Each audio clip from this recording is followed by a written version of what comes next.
we pressed the case for punishing sanctions on Iran, which is why we brought them to the table. And now we're on the doorstep of perhaps something historic that could help us avoid a military conflict. Let me ask Ron Christie to get in here. You worked with the previous administration. Your reaction to what's been going on the last 24 hours? It's starting to feel a lot more like September of 1938, where Neville Chamberlain, the, of course, Prime Minister of Great Britain, said the deal that he had concluded with Hitler was akin to peace in our time.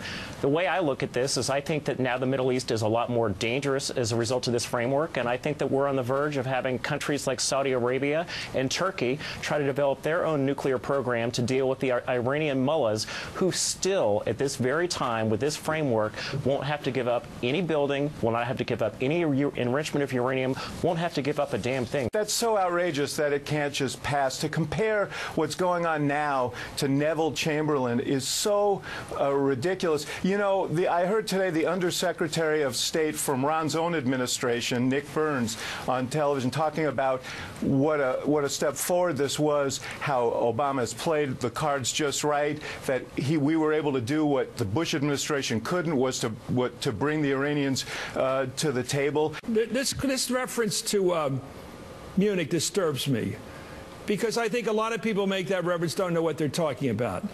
Now, back in 1938, when Chamberlain made that concession giving away the Sudetenland of Czechoslovakia to Hitler, you compare this decision, this very complicated issue over nuclear arms control, which is what we've been in business of since Kennedy started the non-proliferation, the Limited Test Ban Treaty back in '63. This is very complicated stuff, and it's very subtle, and there's certainly room for argument on both sides. But how the hell you compare this to giving away half of a country? How you compare it when the Tory party of Great Britain fighting the Labour Party, which opposed that deal, and now you flip it around and somehow you say that this time the Tories are the good guys, the Conservatives are the good guys. I don't even think you understand that history, Ron. I hope all the people who make these Hitler comparisons, which are never apt, we should just stop doing that.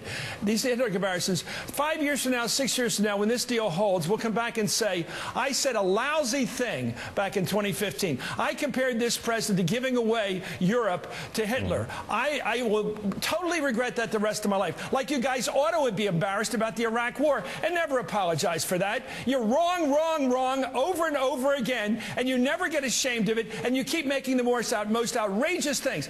Comparing this president to being in bed with Hitler is disgusting.